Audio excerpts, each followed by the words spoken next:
Okay, so let's look a little bit into probability.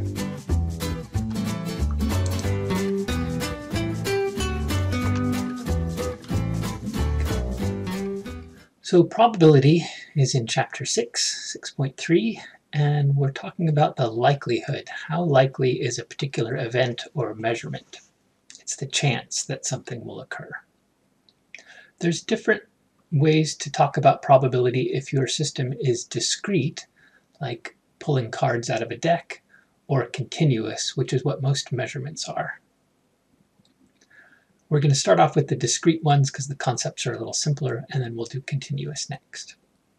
So the discrete probability is usually written as the capital P probability of event xi, the ith event. For a continuous, we just have x, and it's a different bit of math. So the probability of event xi is written as P of xi, and we can calculate it as m over n, where m is the number of times it happened, number of times event xi happened, versus n, the number of trials or attempts at getting that measurement. So you've probably seen these before as a ratio. So just starting off with some definitions. So always, if something always happens, the probability is 1, because it's 100% likely. If it never happens, the probability is 0, and probabilities always range between 0 and 1. The complement, when we're talking about probability, is the odds or the likelihood of something not happening, of an event not happening.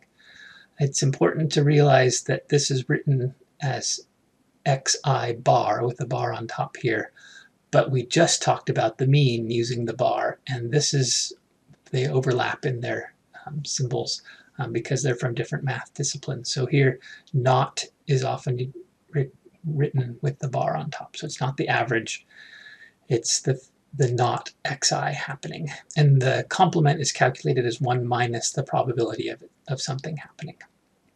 So if we have a 30% chance of rain, we have a 70% chance of not raining. So we often talk about probabilities in percent. I'm sure you're familiar with that too. So another definition is or, the probability of event A or event B happening. And this definition is for if A and B are mutually exclusive. What that means is they can't happen at the same time. So if you're picking cards from a deck, a card can't be both a king and an ace because the faces are mutually exclusive, but it could be a king and a club because there's a king of clubs, so the face and the suit of cards are not mutually exclusive. So we can use those for examples coming up. So if event A and B are mutually exclusive, then the probability of A or B happening is just the sum of the individual probabilities, PA plus PB. So if we have a 20% chance of rain, 30% chance of snow, and we can't be raining and snowing at the same time, it's either one or the other, then the chance of rain or snow is 50%. The next one is looking at if event A and event B can both happen, and we're going to look at when A and B are independent of each other. So independent means that one event doesn't influence the other. And this is a tricky one sometimes to see. Sometimes it seems like it doesn't influence, but you can also say it as if you know the probability of one event, does that help you find the probability of the other event? So if we assume that weather doesn't influence a coin toss, then we can call the weather and the coin toss independent of each other. So if A and B are independent, then the probability of having A and B at the same time is the probability of A times the probability of B. And whether they're independent or not, we write it as the probability AB, because you can always count them up and divide by the number of possibilities and get this as well. So if weather and coin toss are independent, then if we have a 10% chance of rain, coin toss is a 50-50 chance. So the chance of getting tails in the rain on that particular day are 5%. So this definition is of the union, and it's the or when things are not mutually exclusive. So the probability of event A or probability of event B or both. Since they're not exclusive, they could happen at the same time. So that's written as the probability of A union B, and it's the probability of A plus the probability of B minus the probability of A and B. So the minus here is something to remember. If you imagine a case where the probability of A and B are both 100%, then we wouldn't have a probability of A or B or both being 200%. We want to be 100%. So if this was 1 and this was 1, then we would subtract the probability 1 and we get 100% from there. So this is the double counting correction.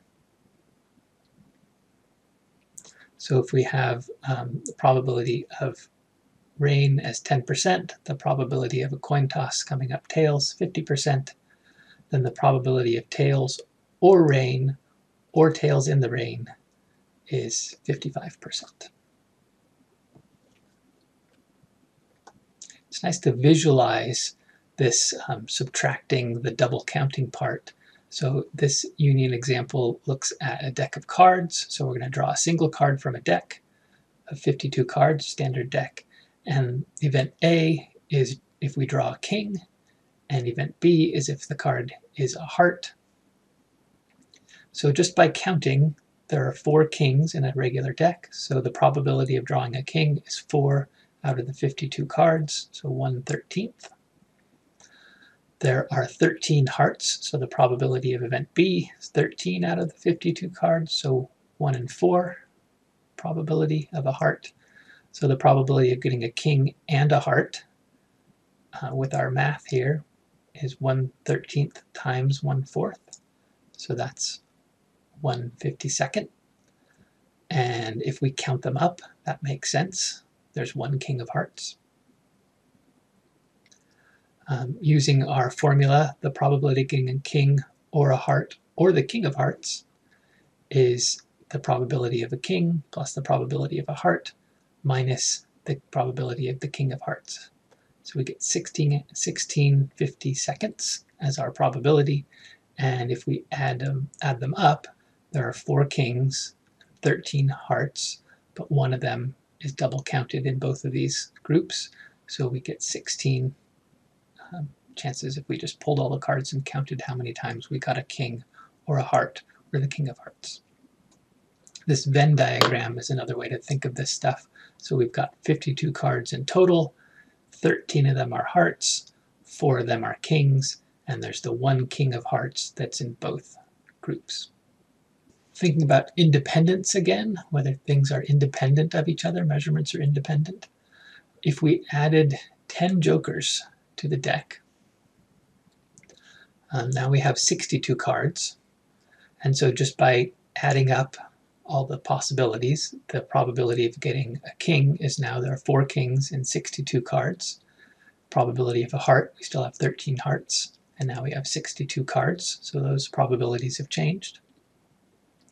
And the probability of getting a king and a heart, the king of hearts, there's 1 king of hearts and 62 cards, so that's by counting them up. And it's not the same as multiplying the probability of king times the probability of heart anymore. That would be 52 over 62 and not 1 over 62. 52 over 62 squared is what we would get from here.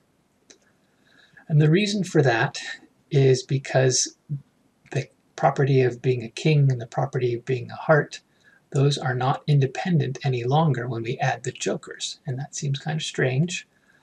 So our probability of A and B can't be written using these two multiplied together. We can still define it by counting. 1 over 62 is still the right number. And the reason they're not independent any longer is because if we know that it's a king, then we know it's not a joker.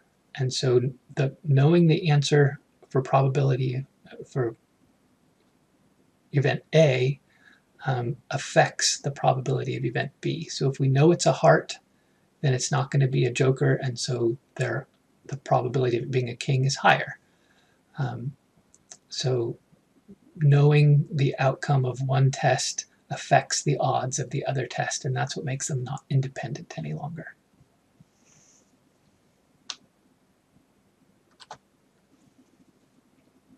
Carrying on with this same example with the extra jokers, 10 jokers in the deck, the probability of the king or heart or both uses this equation, probability of the king, heart, minus the probability of both. And this is the formula that we had to do by hand. We couldn't use the equation because they weren't independent. But as long as we use that value for PAB, it all works out. So 4 plus 13 minus 1 all over 62 gives us the right number. We've got 62 cards in here. We've still got 13 hearts, 4 kings, and 1 king of heart that's in both. So the union equation is fine, but you have to be careful when you're doing the and, if things are independent or not independent.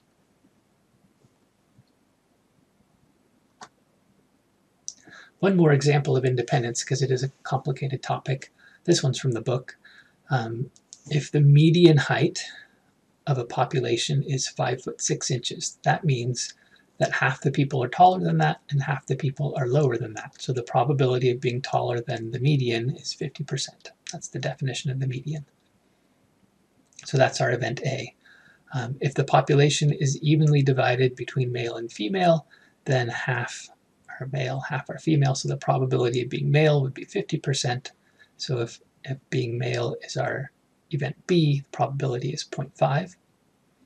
So then the probability of being male and over 5 foot 6, you can't use this definition of that and, because they're not independent of each other.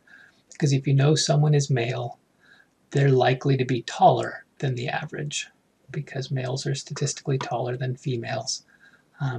And so the height and the gender here would not be independent, and you'd have to just count them up to find the probability of being male and over 5'6".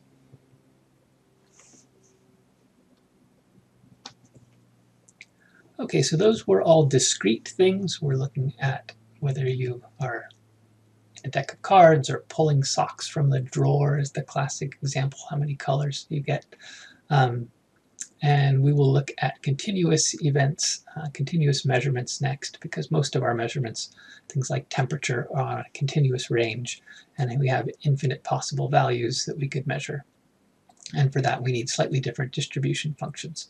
So that will be in our next module. And so good luck with the quiz on this one, and I will see you in the next video.